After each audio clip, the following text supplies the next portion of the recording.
Hello students, मेरा नाम दिव्या जायसवाल है, रसायन विज्ञान प्रवक्ता AP Sen memorial girls inter college Lucknow से।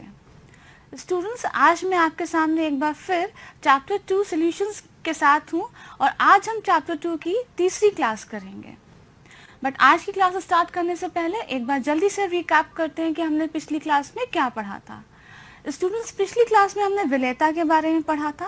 साथ ही साथ हमने ये भी देखा था कि विलेयता को प्रभावित करने वाले कारक कौन कौन से हैं और वो किस प्रकार विलेयता को प्रभावित करते हैं। उसके बाद हमने हेनरी नियम तथा उसके अनुप्रयोग पढ़े, फिर राउल्स नियम पढ़े तथा साथ ही हमने आदर्श तथा अनादर्श विलयन के बारे में भी पढ़ा। अनादर्श विलयन दो प्रकार के पढ़े थे और उसमें पहला था विलयन जो धनात्मक विचलन प्रदर्शित करते हैं राउल्स नियम से, और दूसरे वे विलयन पढ़े जो ऋणात्मक विचलन प्रदर्शित करते हैं राउल्स नियम से। इसके पश्चात हमने स्थिर क्वाथी मिश्रण पढ़े और उसके भी प्रकार पढ़े और देखते हैं कि आज हमें क्या इंटरेस्टिंग सीखने को मिलेगा। तो इसके लिए आज हम फोकस करेंगे अणुसंख गुणधर्म पर।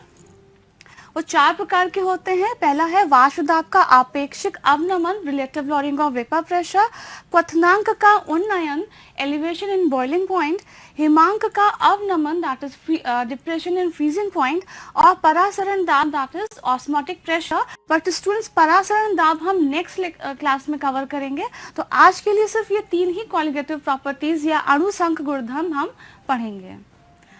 तो स्टूडेंट्स, प्रोसीड करते हैं आगे। फर्स्ट ऑफ ऑल, अणुसंख गुणधर्म या कॉलिगेटिव प्रॉपर्टीज की डेफिनेशन क्या है?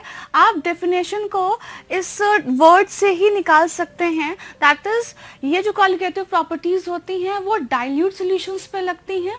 डाइल्यूट सॉल्यूशन लिक्विड सॉल्यूशंस होने चाहिए और वो ये प्रॉपर्टीज सॉल्यूशन के अणुओं की संख्या पे डिपेंड करते हैं। उस सॉल्यूशन में जो सोल्यूट पार्टिकल्स हैं उनकी अणुओं की संख्या पे ये कॉलिगेटिव प्रॉपर्टीज डिपेंड करते हैं। साथ ही साथ विलय कणों की संख्या के अनुपात पर भी निर्भर करते हैं और प्रकृति पे निर्भर नहीं करेंगे कि आप क्या सोल्यूट ले रहे हैं। उसकी प्रकृति नहीं, सिर्फ नंबर ऑफ पार्टिकल्स पे या नंबर ऑफ पार्टिकल्स के रेशियो पे ये कॉलिगेटिव प्रॉपर्टीज डिपेंड करेंगी। अगेन ये चार होती हैं संख्या में अणुसंख गुणधर्म: वाष्प दाब का आपेक्षिक अवनमन, क्वथनांक का उन्नयन, हिमांक का अवनमन और परासरण दाब। और परासरण दाब हम नेक्स्ट क्लास में करेंगे। तो स्टार्ट करते हैं वाष्प दाब का आपेक्षिक अवनमन से। बट उससे पहले हम ये करेंगे कि जो कॉलिगेटिव प्रॉपर्टीज हैं वो लोअरिंग ऑफ वेपर प्रेशर पर डिपेंड करती हैं कि किस प्रकार किसी सॉल्वेंट में अगर आप नॉन वोलेटाइल सोल्यूट ऐड करते हैं तो वहाँ पे वाष्प दाब का अवनमन होता है, जो कि हम पिछली क्लास में पढ़ चुके हैं। तो यहाँ जरा जल्दी से रिकैप करते हैं कि एक बीकर लिया है, इसमें प्योर सॉल्वेंट लिया हुआ है और ये क्लोज्ड कंटेनर है। जब प्योर सॉल्वेंट है इसमें सिर्फ सॉल्वेंट आपने लिया गया है। जब ये वेपराइज करेगा तो वेपर फेज में इसके मॉलिक्यूल्स जाएंगे।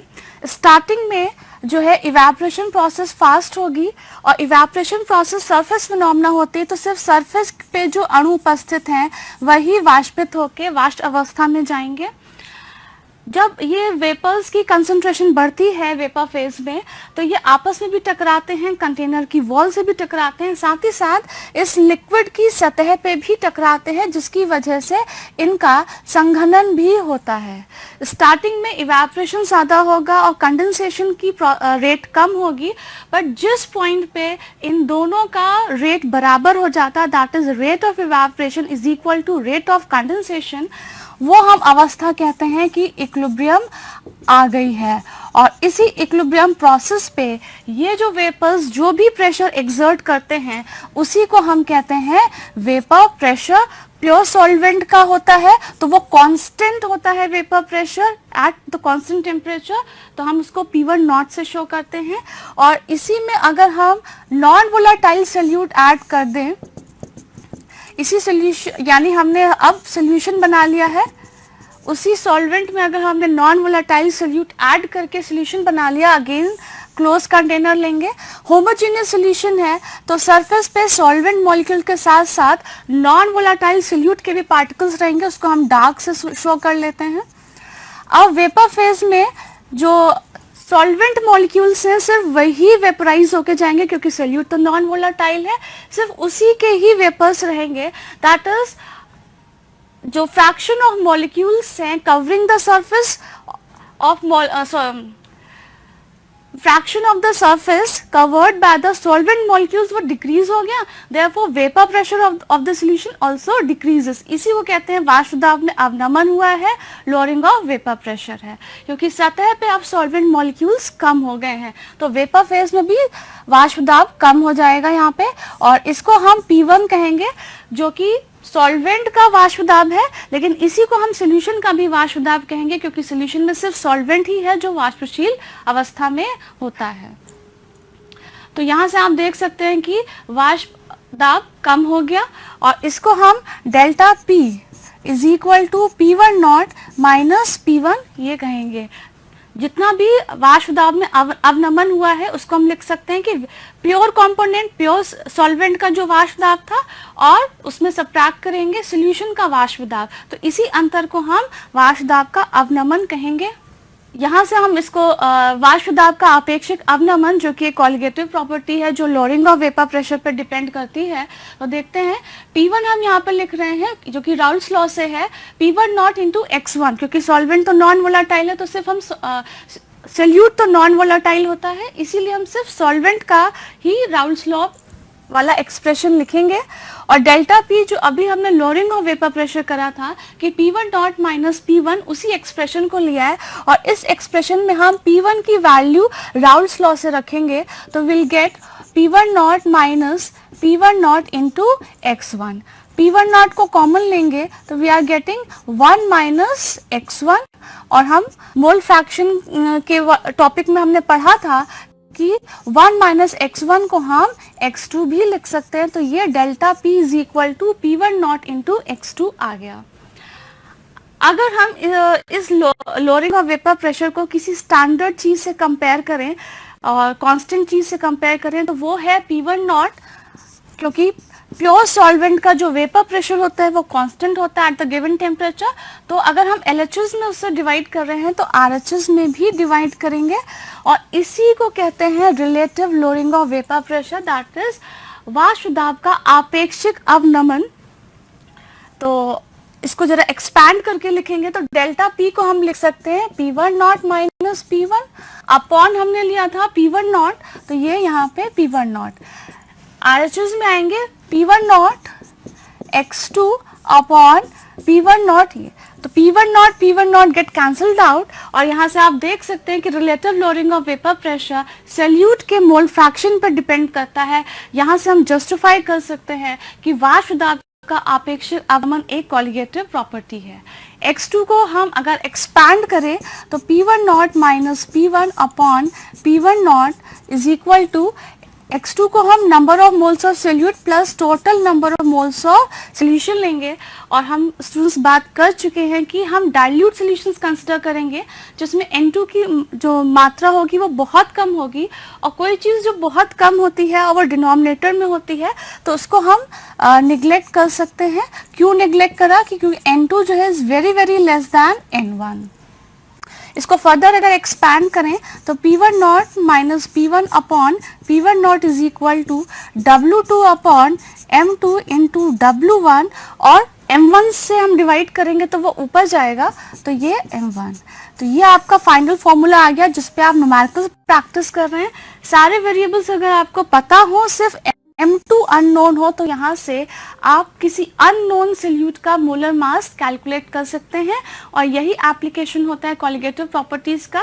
कि कॉलिगेटिव प्रॉपर्टीज का क्या यूज है, हम क्यों उसको अप्लाई करते हैं, इससे हम किसी भी अननोन सोल्यूट का मोलर मास डिटरमाइन कर सकते हैं। So this is the formula.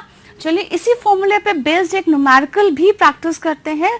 So next है कि किसी ताप पर शुद्ध बेंजीन का वाष्प दाब इतना दिया है, शुद्ध अगर बेंजीन लिखा है दैट इज ये जो वैल्यू है ये P1 नॉट की है, 0.5 ग्राम्स अवाष्पशील विद्युत अनापघटे, दैट इज ये जो वैल्यू दी है वो W2 की दी हुई है।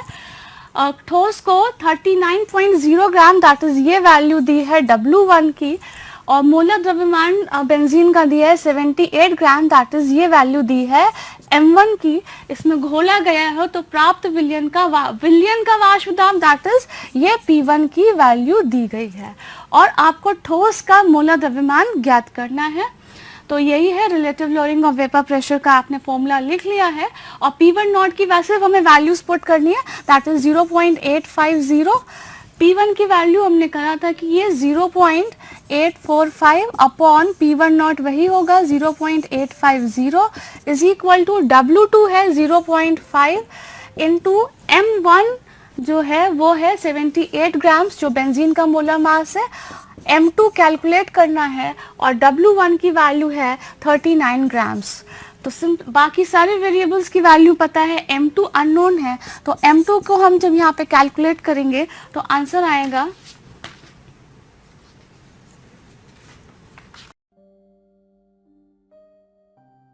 TB नॉट लिखा है that it is the boiling point of pure solvent. अब अगर इसी सॉल्वेंट में हमने कोई नॉन वोलाटाइल सॉल्यूट ऐड किया तो लोअरिंग ऑफ वेपर प्रेशर होगा, इसीलिए उसका ग्राफ जो है हमने विलियन का ग्राफ विलायक के ग्राफ के नीचे बनाया हुआ है। तो यहाँ से आपको दिख रहा है कि लोअरिंग ऑफ वेपर प्रेशर हुआ है और हर टेम्परेचर पे same extent of lowering of vapour pressure हुआ है, इसीलिए ये ग्राफ पैरेलल है और टेम्परेचर बढ़ाते बढ़ाते विलियन का भी वाष्प दाब बढ़ेगा और जिस पॉइंट पे जाके वो एटमॉस्फेरिक प्रेशर के इक्वल हो जाएगा तो वहां से हम परपेंडिकुलर डालेंगे एक्स एक्सिस पे तो उसको हम कहेंगे TB that is boiling point of the solution. और यहाँ से आप देख रहे हैं कि सॉल्यूशन का बॉइलिंग पॉइंट प्योर सॉल्वेंट से ज्यादा है that is elevation in boiling point आया जिसको हम डेल्टा TB से लिखेंगे। तो हम डेल्टा TB को लिख सकते हैं कि डेल्टा TB जो है कि जो भी एलिवेशन आया है वो TB माइनस TB नॉट के इक्वल होता है। सॉल्यूशन का ज्यादा है, प्योर सॉल्वेंट का कम है और एक्सपेरिमेंटली देखा गया है कि ये जो भी एलिवेशन इन बॉइलिंग पॉइंट होता है वो मोलालिटी के डायरेक्टली प्रोपोर्शन होता है। और इस पॉइंट को हम लोग पहले भी कर चुके हैं कि जो भी टेम्परेचर बेस्ड एक्सपेरिमेंट्स होते हैं उसमें हम मोलल विलियन लेते हैं, तो यहाँ पे मोलालिटी लिया गया है। और अगर यहाँ पे जो प्रोपोर्शनैलिटी साइन है उसको हमें हटाना है, इक्वल का साइन लाना है, तो कोई ना कोई कांस्टेंट हम यहाँ पे लाएंगे। तो कांस्टेंट हम लाए यहाँ पे KB को हम बोलते हैं it is molal elevation constant that is molal उन्नयन स्थिरांक। 1 मार्क का क्वेश्चन में पूछा जा सकता है कि मोलल एलिवेशन कांस्टेंट को डिफाइन करिए। तो डिफाइन करने का बहुत अच्छा तरीका है, आसान तरीका है कि आप मोलालिटी को अगर 1 ले लें दैट इज जो सोल्यूशन आप ले रहे हैं उसकी मोलालिटी 1 है तो जो KB है वो डेल्टा TB के इक्वल हो जाएगा। दैट इज हम कह सकते हैं कि molal elevation constant is defined as the elevation in boiling point for 1 molal solution. Clear? अब अगर हम मोलालिटी को यहाँ पे एक्सपैंड करें क्योंकि हमारा एप्लीकेशन क्या है कॉलिगेटिव प्रॉपर्टी का कि अननोन सॉल्यूट है उसका मोलर मास का डिटर्मिनेशन करना है। तो लेट्स सी कैसे करेंगे। तो delta TB is equal to KB, molality को हम लिख सकते हैं W2 upon M2 into W1 और ग्राम्स में होगा तो 1000 से इसको डिवाइड करेंगे जो कि ऊपर जाएगा न्यूमरेटर में मल्टीप्लाई हो जाएगा ये। So this is the formula जिस पे बेस्ड अगर आपको बाकी सारी वेरिएबल्स की वैल्यू पता है, सिर्फ M2 अननोन है तो यहाँ से आप M2 कैलकुलेट कर सकते हैं। तो देखें M2 कैसे कैलकुलेट किया जाता है, नेक्स्ट क्वेश्चन में करते हैं। बेंजीन का क्वथनांक आपको दिया गया कि 353.25 केल्विन है। बेंजीन का क्वथनांक दैट इज यहाँ पे TB नॉट की वैल्यू दी गई है 1.80 ग्राम अवाष्पशील विलय दैट इज ये वैल्यू दी गई है W2 की। इस विलय को 90 ग्राम बेंजीन में घोला गया है दैट इज ये W1 की वैल्यू है और घोलने पर विलयन का क्वथनांक को बढ़कर 354.15 दैट इज एलिवेशन हुआ है। तो ये हो जाएगा delta P that is solution का बॉइलिंग पॉइंट और विलय का मोलर द्रव्यमान की गणना कीजिए और बेंजीन के लिए KB का मान गिवन है आपको।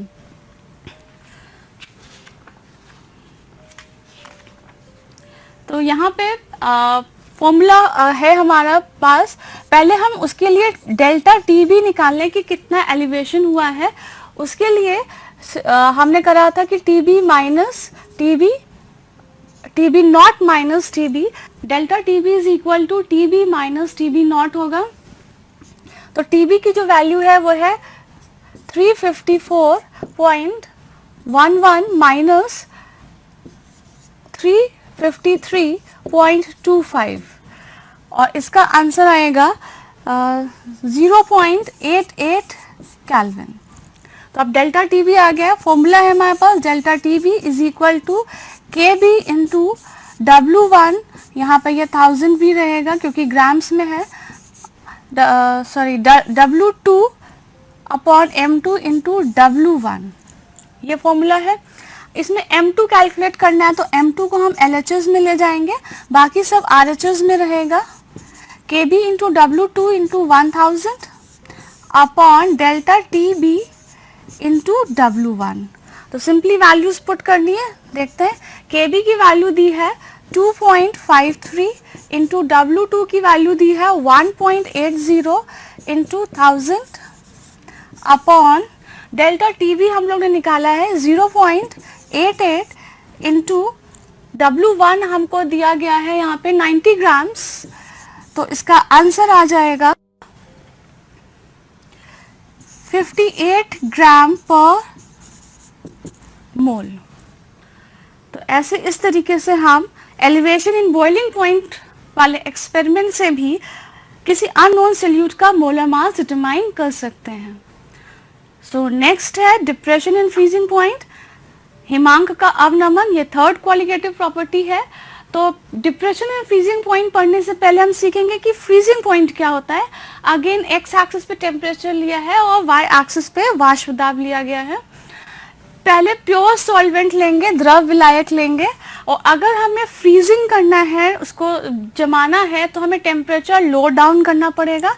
तो इस ग्राफ को हम ऐसे इस डायरेक्शन में पढ़ेंगे कि पहले कुछ रूम टेम्परेचर पर कुछ उसका वाष्प दाब था विलायक का, अब हम टेम्परेचर कम कर रहे हैं तो विलायक का वाष्प दाब कम हो रहा है।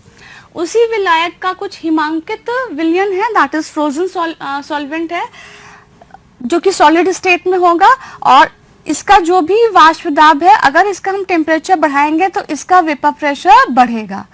सॉल्वेंट का वेपर प्रेशर कम हो रहा है टेम्परेचर जब हम कम कर रहे हैं, और ये फ्रोजन सॉल्वेंट जो है उसका अगर हम टेम्परेचर बढ़ा रहे हैं तो वेपर प्रेशर बढ़ रहा है।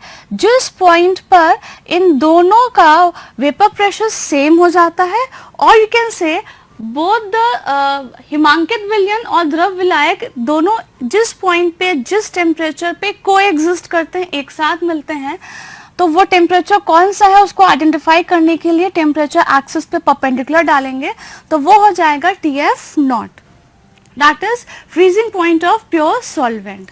अब हमने इसी सॉल्वेंट में कोई नॉन वोलेटाइल सोल्यूट ऐड कर दिया है तो वो विलयन बन गया है। अब जब नॉन वोलेटाइल सोल्यूट ऐड करेंगे तो लोअरिंग ऑफ वेपर प्रेशर होगा, दैट इज विलयन का ग्राफ हमेशा विलायक के नीचे रहेगा, और सेम एक्सटेंड ऑफ लोअरिंग होती है हर टेम्परेचर पे, तो ये ग्राफ पैरेलल आएगा। टेम्परेचर लो डाउन कर रहे हैं तो विलयन का भी वेपर प्रेशर डिक्रीज करेगा, और जिस पॉइंट पे जाके ये फ्रोजन सॉल्वेंट के ग्राफ को इंटरसेक्ट करेगा तो वो टेम्परेचर का हमें फाइंड आउट करना है। तो हमें इस पॉइंट से टेम्परेचर एक्सिस पे परपेंडिकुलर डालना है, तो वो जो टेम्परेचर आएगा वो है TF, that is freezing point of the solution. और आप देख रहे हैं कि प्योर सॉल्वेंट का फ्रीजिंग पॉइंट ज़्यादा है और सॉल्यूशन का फ्रीजिंग पॉइंट कम है, तो यहाँ पे क्या हो जाएगा, इस डिफरेंस को हम डेल्टा TF कहेंगे, और यही डेल्टा TF जो है वो डिप्रेशन इन फ्रीजिंग पॉइंट है। तो जिसको हम अगर निकालें तो delta TF is equal to TF not minus TF। और एक्सपेरिमेंटली यहाँ भी देखा गया है कि डेल्टा TF जो है वो डायरेक्टली प्रोपोर्शन है मोलालिटी के। अगेन प्रोपोर्शनैलिटी साइन अगर हमें हटाना है तो कोई ना कोई कांस्टेंट चाहिए, जो हमने KF लिया हुआ है, और KF को हम यहाँ पे बोलते हैं molal depression constant, that is molal अवनमन स्थिरांक। इसको भी हम डिफाइन करते हैं, जैसे कि हमने KB को डिफाइन किया था, तो उसके लिए हम मोलालिटी को 1 ले लें, तो हम कह सकते हैं कि molar depression constant is equal to depression in freezing point for 1 molar solution. अब देखते हैं कि इस एक्सपेरिमेंट से हम किसी अननोन सॉल्यूट का मोलर मास कैसे कैलकुलेट करते हैं। तो उसके लिए हम मोलालिटी को एक्सपैंड करेंगे फॉर्मूले में।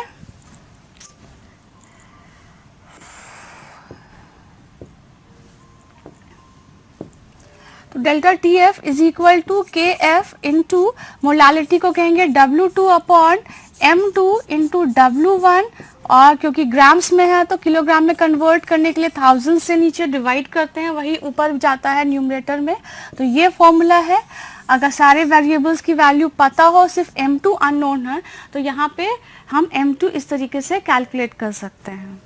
तो इस पे भी बेस्ड एक न्यूमेरिकल करते हैं फटाफट।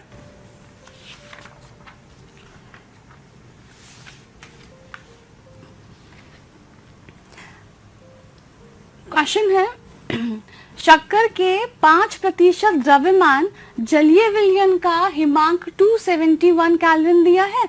यदि शुद्ध जल का हिमांक 273.15 केल्विन है तो ग्लूकोज के 5% जलीय विलयन के हिमांक की गणना कीजिए। तो स्टूडेंट्स यहाँ पे सबसे पहले हम डेल्टा टी एफ कैलकुलेट करेंगे। Delta T F is equal to हम लोग ने करा था T F not minus T F.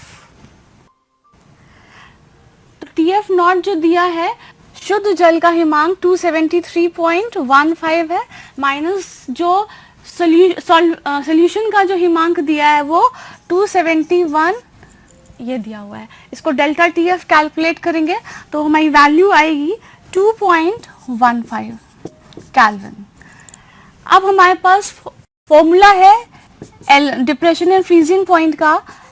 Delta T F is equal to K F into W2 upon M2 into W1 into ये 1000। यहाँ पे दो तरीके के सोल्यूशन लिए हैं। 5% सोल्यूशन शक्कर का है और 5% सोल्यूशन जो है वो ग्लूकोज का है। तो फॉर्मूला तो दोनों के लिए सेम ही लगेगा।